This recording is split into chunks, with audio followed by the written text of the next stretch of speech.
सर्वमंगल मंगल्ये शिवे सर्वार्थ साधिके शरण्ये त्र्यंबके गौरी नारायणी नमोस्तुते। ओम दुम दुर्गाय नमः। स्वागत है आपका हमारे चैनल पर। आज की इस वीडियो में आप सुनेंगे दुर्गा सप्तशती का पाठ पहला अध्याय, और उससे पहले आप सुनेंगे रात्रि सूक्त का पाठ। रात्रि सूक्त का पाठ दुर्गा सप्तशती का पाठ आरंभ करने से पहले अवश्य करना चाहिए या सुनना चाहिए। तो सभी प्रकार की व्रत कथाएं सुनने के लिए और दुर्गा सप्तशती के सभी अध्याय सुनने के लिए आपको हमारे चैनल को सब्सक्राइब करके रखना है, बेल आइकन को प्रेस करके रखना है, और आज की वीडियो अच्छी लगे तो लाइक करना है और शेयर करना है। तो चलिए सबसे पहले हम सुनते हैं रात्रि सूक्त का पाठ। महातत्वादिक रूप व्यापक इंद्रियों से सब देशों में समस्त वस्तुओं को प्रकाशित करने वाली ये रात्रि रूपा देवी अपने उत्पन्न किए हुए जगत के जीवों के शुभ अशुभ कर्मों को विशेष रूप से देखती हैं और उनके अनुरूप फल की व्यवस्था करने के लिए समस्त विभूतियों को धारण करती हैं। ये देवी अमर है और संपूर्ण विश्व को, नीचे फैलने वाली लता आदि को तथा ऊपर बढ़ने वाले वृक्षों को भी व्याप्त करके स्थित है। इतना ही नहीं, ये ज्ञानमयी ज्योति से जीवों के अज्ञान अंधकार का नाश करने वाली है। पराचित शक्ति रूप रात्रि देवी आकर अपनी बहन ब्रह्म विद्यामयी उषा देवी को प्रकट करती हैं, जिससे अविद्यामय अंधकार स्वतः ही नष्ट हो जाता है। वे रात्रि देवी इस समय मुझ पर प्रसन्न हों, जिनके आने पर हम लोग अपने घरों में सुख से सोते हैं। ठीक वैसे ही जैसे रात्रि के समय पक्षी वृक्षों पर बनाए हुए अपने घोंसलों में सुखपूर्वक शयन करते हैं, उस करुणामयी रात्रि देवी के अंक में संपूर्ण ग्रामवासी मनुष्य, पैरों से चलने वाले गाय घोड़े आदि पशु, पंखों से उड़ने वाले पक्षी एवं पतंगे आदि, किसी प्रयोजन से यात्रा करने वाले पथिक और बाज आदि भी सुखपूर्वक सोते हैं। हे रात्रिमयी चित्त शक्ति, तुम कृपा करके वासनामयी वृक्की तथा पापमय वृक्क को हमसे अलग करो, काम आदि तस्कर समुदाय को भी दूर हटाओ। उसके बाद हमारे लिए सुखपूर्वक तरने योग्य हो जाओ, मोक्षदायिनी एवं कल्याणकारी बन जाओ। हे उषा, हे रात्रि की अधिष्ठात्री देवी, सब ओर फैला हुआ यह अज्ञानमय काला अंधकार मेरे निकट आ पहुंचा है। तुम इसे ऋण की भांति दूर करो। जैसे धन देकर अपने भक्तों के ऋण दूर करती हो, उसी प्रकार ज्ञान देकर इस अज्ञान को भी हटा दो। हे रात्रि देवी, तुम दूध देने वाली गऊ के समान हो। मैं तुम्हारे पास आकर स्तुति आदि से तुम्हें अपने अनुकूल करता हूँ। परम व्योम स्वरूप परमात्मा की पुत्री, तुम्हारी कृपा से मैं काम आदि शत्रुओं को जीत चुका हूँ। तुम स्तोम की भांति मेरे इस भविष्य को भी ग्रहण करो। श्री दुर्गा सप्तशती पहला अध्याय। महर्षि मार्कंडेय जी बोले, भगवान सूर्य के पुत्र सावर्णी की उत्पत्ति की कथा को मैं विस्तार से कहता हूँ, सो आप ध्यान से सुनिए। सूर्य की पत्नी छाया से उत्पन्न सावर्णी जगजननी महामाया की कृपा से जैसे जैसे मनवंतर के अधिपति बने, वह विशिष्ट कथा सुनिए। प्राचीन काल में स्वरोचिष मनवंतर के चैत्रवंशी राजा सुरथ समस्त पृथ्वी के चक्रवर्ती राजा हुए। वे प्रजा का अपने पुत्रों की भांति पालन करते थे। यवन राजाओं से राजा सुरथ की शत्रुता हो गई। दुष्ट दलन राजा सुरथ से उनका भयंकर युद्ध हुआ और थोड़ी सेना होने के कारण यवन राजाओं ने सुरथ को हरा दिया। उसके बाद राजा अपने नगर में आकर राज्य करने लगा, तो भी अन्य शत्रु राजाओं ने राजा सुरथ पर चढ़ाई कर दी और नगर में भी दुराचारी मंत्रियों ने राजा का कोष, सैन्य तथा समस्त वस्तुएं छीन ली। तब राजा हारकर अकेला ही घोड़े पर सवार हो शिकार खेलने के बहाने घोर जंगल में चला गया। वहां उन्होंने महर्षि मेधा का सुंदर आश्रम देखा, जो अहिंसक सिंह आदि पशुओं तथा शिष्यों और मनुष्यों से शोभित था। वहां बैठे हुए महर्षि मेधा को राजा सुरथ ने नमस्कार किया और मुनि से उचित सत्कार पाकर उसी आश्रम में रहने लगा। कुछ समय के बाद फिर वह अपनी राज्य तथा प्रजा की चिंता से विचारने लगा कि जिस राज्य को मेरे पूर्वजों ने भली भांति चलाया और प्रजा का पालन किया, वह आज मुझसे दूर चला गया। वे दुष्ट मंत्री राज्य का पालन धर्म नीति के अनुसार कर रहे होंगे या नहीं, और मेरा मुख्य हाथी भी दुश्मनों के वश में हो जाने से क्या क्या कष्ट भोगता होगा। जो आज्ञाकारी नौकर नित्य प्रसन्नता से धन और भोजन प्राप्त करते थे, अब उन दुष्ट राजाओं के आश्रय में रहकर कष्ट पाते होंगे। मंत्री राज्य के धन को कुमार्ग में व्यर्थ ही अपव्यय करते होंगे। जो धन मेरे पूर्वजों ने बड़े कष्ट से इकट्ठा किया था, वो नष्ट हो गया होगा। इस प्रकार वह राजा राज्य की सभी बातों की चिंता करने लगा। कुछ समय के बाद एक दिन आश्रम के पास एक वैश्य को आते देखा तो राजा ने उससे पूछा कि अरे भाई, तुम कौन हो और यहाँ क्यों आए हो? तुम्हारा मलिन मुख शोक युक्त क्यों दिखाई देता है? इस प्रकार राजा सुरथ की बातों को सुनकर उस समाधि नाम के वैश्य ने राजा सुरथ से कहा कि हे राजन, मैं समाधि नाम का एक वैश्य हूँ। मेरा जन्म धनवान कुल में हुआ है। मेरे दुष्ट स्त्री व पुत्र आदि ने मुझे धन के लोभ में घर से निकाल दिया और मेरा धन छीन लिया। मैं धन स्त्री पुत्र से रहित हूँ। अब अकेला दुखी होकर इस वन में आया हूँ। मुझे अपनी स्त्री एवं बंधुओं का कुछ पता नहीं।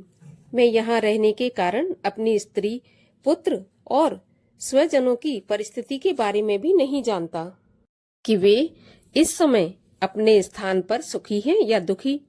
मैं यह भी नहीं जानता कि मेरे पुत्र सदाचारी हैं या व्यभिचारी। राजा बोला, जिन स्त्री पुत्र ने तेरी धन संपत्ति को छीन लिया, फिर उन्हीं के मोह में तेरा मन क्यों जाता है? तब वैश्य बोला, आपने मेरे विषय में जो बातें कही वे वास्तव में सत्य हैं, परंतु मैं क्या करूं, चित्त में कठोरता उत्पन्न नहीं होती। जिन पुत्र आदि ने धन के लोभ में आकर मुझे घर से निकाल दिया, मेरा चित्त फिर भी उन्हीं में जाकर आसक्त होता है। मैं क्या करूं? इन स्वजनों के निर्मोही होने पर भी मेरे मन में उनके प्रति प्रेम है। मार्कंडेय जी ऋषि बोले, हे ब्राह्मण। उसके बाद राजा सुरथ और समाधि वैश्य दोनों मिलकर मेधा मुनि के समीप जाकर प्रणाम करके बैठ गए और मेधा ऋषि से कथा प्रसंग करने लगे। राजा बोला, भगवान, मैं आपसे एक बात पूछना चाहता हूँ, आप कृपा करके बताओ। हे महाराज, मेरा मन वश में नहीं है, इससे मुझे दुख है। गए हुए राज्य तथा अन्य सभी स्त्री पुत्र बांधवों की ममता मुझे अभी तक बनी हुई है। हे मुनि श्रेष्ठ, ये जानते हुए भी मेरा स्नेह उनसे अज्ञानियों की भांति विशेष बढ़ता जाता है, और इस समाधि वैश्य को इसके स्त्री पुत्र ने त्याग दिया तथा इसे घर से बाहर निकाल दिया है, फिर भी उनमें अत्यंत आसक्त रहता है। इसी तरह हम दोनों बहुत दुखी हैं। हे महाभाग, उनके दोषों को जानते हुए भी हम दोनों का हृदय उनके प्रति ममता में आसक्त रहता है। इतना ज्ञान होते हुए भी ऐसी ममता क्यों है? हम दोनों को अज्ञानियों की भांति मूढ़ता क्यों उत्पन्न हो रही है? महर्षि मेधा ने कहा, समस्त जंतुओं को जानने योग्य ज्ञान होता है। हे महाभाग, सभी प्राणी अलग अलग होते हैं। कोई दिन में नहीं देखते तो कोई रात्रि में नहीं देखते, और कोई दिन रात्रि में समान दृष्टि से देखते हैं। पुरुष ज्ञान युक्त है, ये सत्य है, इसमें कोई संदेह नहीं है। केवल इसमें ही नहीं, सभी पशु पक्षी मृग आदि में भी मनुष्य की भांति ही ज्ञान होता है। यह स्थूल ज्ञान होता है। जैसे मनुष्यों में आहार आदि की इच्छा उत्पन्न होती है, वैसे ही पशु पक्षी आदि में भी आहार, विहार, निद्रा और मैथुन आदि की इच्छा उत्पन्न होती है। ज्ञान होने पर भी पक्षियों को तो देखो, भूखे होने पर भी ममतावश अपने बच्चों को चोंच में प्यार से चुग्गा देकर प्रसन्न होते हैं। हे राजन, मनुष्य भी अपने पुत्र पौत्रों से इसी भांति बर्ताव करते हैं। वह पालन पोषण इस इच्छा से करते हैं कि जब हमारी वृद्धावस्था आएगी तब हमारा पालन पोषण भी करेंगे।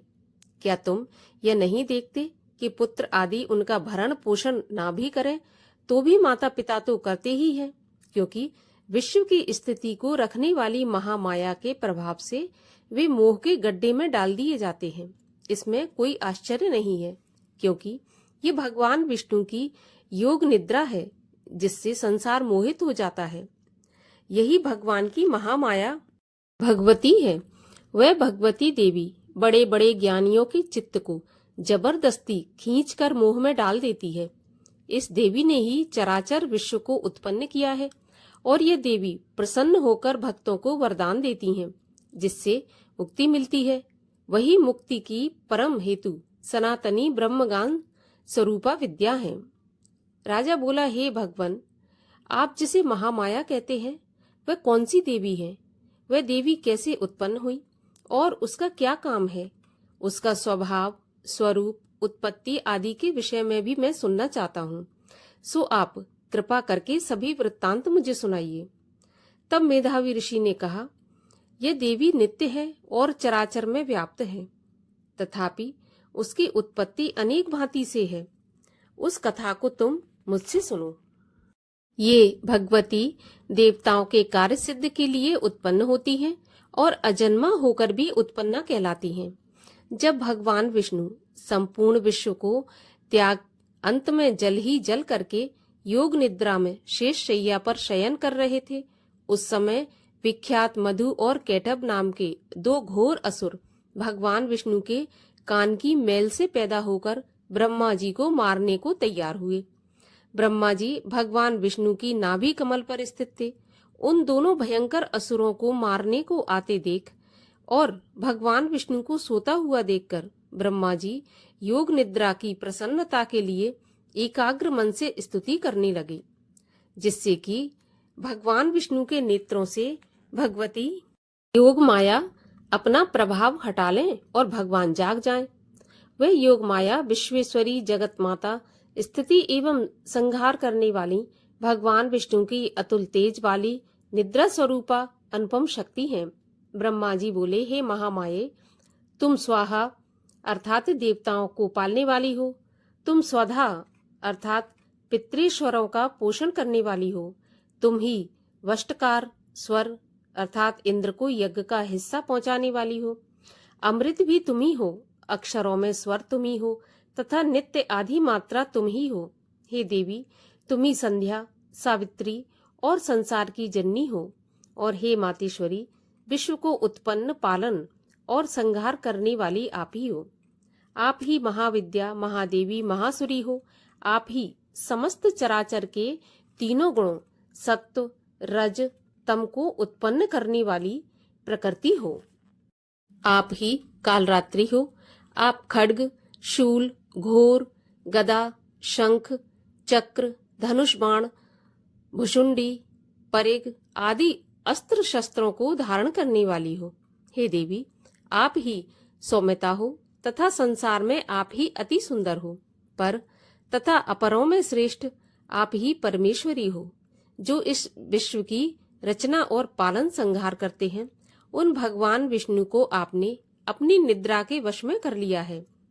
फिर भला बताइए कि कौन आपकी प्रार्थना करने में समर्थ है, जबकि आपने भगवान विष्णु, भगवान शंकर तथा मुझसे यह शरीर ग्रहण कर लिया है। आप तो अपने प्रभाव से स्वयं प्रकाशित हो। मधु और कैटभ नाम के इन महादुष्टों को आप मोह लीजिए और विश्वपति भगवान विष्णु को जगाइए। इन दोनों महाअसुरों का संहार करने के लिए भगवान को बुद्धि दीजिए। ऋषि बोले, इस प्रकार जब ब्रह्मा जी ने मधु और कैटभ असुरों के संहार के लिए तथा भगवान विष्णु को जगाने के लिए तामसी देवी की प्रार्थना की, तो उसी समय भगवान विष्णु के नयन, मुख, नाक, भुजा, हृदय और वक्ष स्थल से निकलकर अव्यक्त योग माया उपस्थित हो गई और योग निद्रा से भगवान जाग गए। उसके बाद भगवान विष्णु ने उन पराक्रमी वीर्यवान मधु और कैटभ असुरों को देखा, जिनकी ब्रह्मा जी को खाने के लिए आंखें लाल हो रही थीं। तब भगवान विष्णु ने शेष शैया से उठकर उन असुरों से 5000 वर्ष तक बाहु युद्ध किया। अति बलशाली महाउन्मत्त दोनों असुरों को महामाया ने मोहित कर रखा था। अतः दुष्टों ने भगवान से कहा कि आप हमसे वरदान मांगो। भगवान ने कहा, यदि तुम मुझ पर प्रसन्न हो तो मेरे हाथों तुम्हारी मृत्यु हो जाए। मैं तो केवल यही वरदान चाहता हूँ। ऋषि ने कहा, इस भांति जब भगवान ने उनसे यह वरदान ले लिया तो वे भगवान से कहने लगे कि हमें सर्वत्र जल ही जल दिखाई देता है, इसलिए हे भगवान, हमारा वध उस स्थान पर कीजिए जिस जगह पर पानी न हो। ऋषि मेधा ने कहा, तब भगवान विष्णु ने शंख, चक्र और गदा धारण किए और उनसे तथास्तु कहा और दोनों के सिर अपनी जांघों पर रखकर चक्र से काट दिए।